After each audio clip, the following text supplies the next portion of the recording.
Assalamualaikum warahmatullahi wabarakatuh. Perkenalkan, nama saya Vian Mei.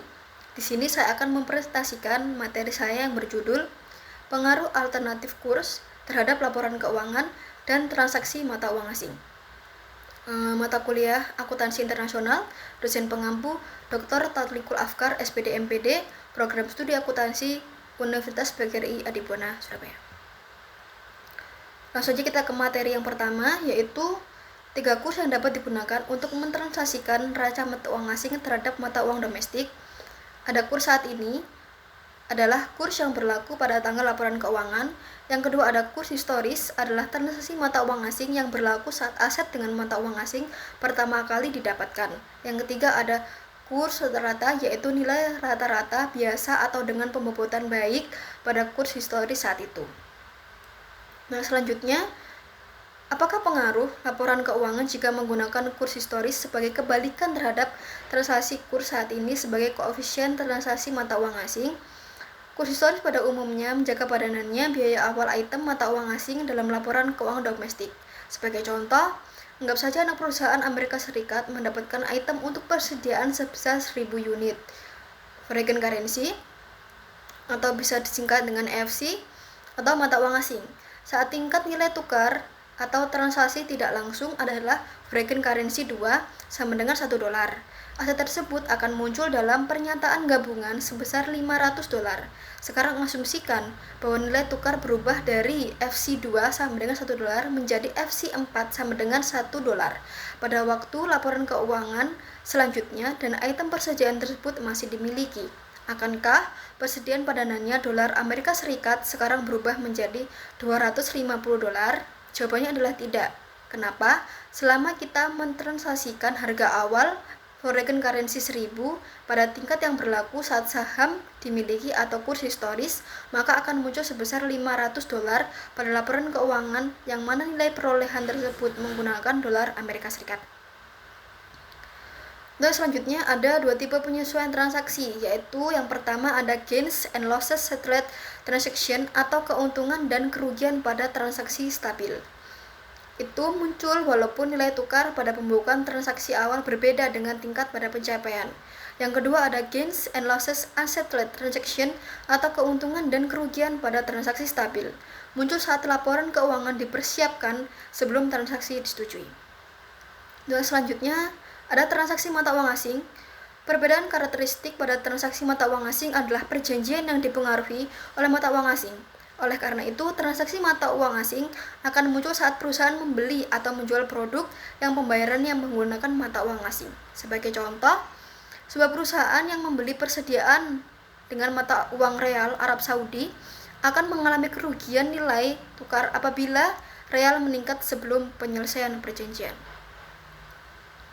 Lalu di sini masih dengan transaksi mata uang asing, ada tampilan 6.4 tentang kriteria mata uang fungsional. Ada 3, ada faktor ekonomi, mata uang lokal sebagai mata uang fungsional, mata uang induk perusahaan sebagai mata uang fungsional. Yang pertama, arus kas. Untuk yang faktor ekonomi, itu mata uang lokalnya menggunakan mata uang lokal dan tidak berpengaruh terhadap arus kas. Untuk yang mata uang induk perusahaan, berpengaruh secara langsung terhadap arus kas dan dikembalikan ke induk perusahaan. Untuk yang faktor ekonomi yang kedua ada harga jual, yaitu mata uang lokalnya sangat tidak peduli dengan tingkat perubahan nilai tukar dan diatur oleh kompetisi lokal. Untuk yang mata uang induk perusahaannya responsif terhadap perubahan nilai tukar dan dilakukan oleh kompetisi internasional. Untuk yang faktor ekonomi yang ketiga ada harga pasar, mata uang lokalnya kebanyakan pada negara adidaya dan menggunakan mata uang lokal. Untuk yang mata uang induk perusahaan, kebanyakan pada negara induk dan menggunakan mata uang negara induk. Untuk yang anggaran biaya, yang faktor ekonomi, mata uang lokalnya itu sering terjadi pada daerah lokal. Untuk yang mata uang induk perusahaan, sangat berkaitan dengan faktor produktif yang diberikan oleh induk perusahaan. Dari induk perusahaan. Untuk yang faktor ekonomi, yang keuangan, mata uang lokalnya menggunakan mata uang lokal dan dilayani oleh operasional lokal. Untuk yang mata uang induk perusahaannya diberikan oleh induk perusahaan atau bergantung pada induk perusahaan agar memenuhi kewajiban jangka panjang. Untuk yang terakhir, yang faktor ekonomi, internal perusahaan, mata uang lokalnya jarang tidak ekstensif. Untuk yang mata uang induk perusahaannya seringkali dan transaksi yang ekstensif. Selanjutnya, masih dengan transaksi mata uang asing, terdapat dua cara untuk melakukan pembukuan bagi keuntungan dan kerugian transaksi. Yang pertama ada perspektif transaksi tunggal, yaitu penyesuaian nilai tukar, baik stabil atau tidak, dimasukkan sebagai penyesuaian terhadap pembukuan transaksi awal dengan alasan bahwa transaksi dan perjanjian yang merupakan kejadian tunggal. Yang kedua adalah perspektif transaksi ganda, maksudnya adalah penerimaan piutang krona mempertimbangkan kejadian yang terpisah dari penjualan yang memberikan tambahan pendapatan. Untuk slide selanjutnya ada tampilan 6.5 tentang pencatatan perusahaan Amerika Serikat perspektif transaksi tunggal. Di sini ada contohnya. Tanggal 1 September tahun 2008, piutang dagang pada penjualan mata uang asingnya SEK-nya 1 juta, padanannya dolar Amerika Serikat 140. 30 September, penjualan pada piutang dagang untuk mata uang asingnya nggak ada, padanannya itu 10.000. Untuk yang 1 Desember, laba ditahan piutang dagang, padanannya dolar Amerika Serikat 20.000. Untuk yang 1 Desember, mata uang asing pada piutang dagang, mata uang asingnya itu 1 juta, padanannya itu 110.000. Dengan catatan bahwa melemahnya krona antara 1 September sampai 1 Desember akan menghasilkan kerugian nilai tukar, contoh kerugian pada transaksi yang tidak stabil, serta piutang dalam mata uang asing pada 1 Desember 2008 dengan nilai tukar yang lebih rendah hanya akan memberikan kerugian lain, contoh kerugian pada transaksi yang stabil.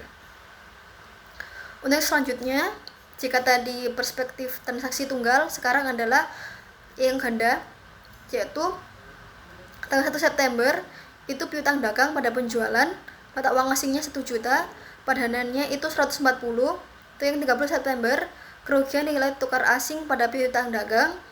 Untuk yang mata uang asingnya nggak ada, padanannya itu 10.000. 1 Desember, mata uang asing, kerugian nilai tukar asing pada piutang dagang, mata uang asingnya 1 juta, padanannya itu 110. Yang kerugiannya itu 20.000, piutang dagangnya yang mata uang asing 1 juta, padanannya 130.000 pada kredit. Sekian presentasi dari saya. Apabila ada kurang dan lebihnya saya mohon maaf. Assalamualaikum warahmatullahi wabarakatuh.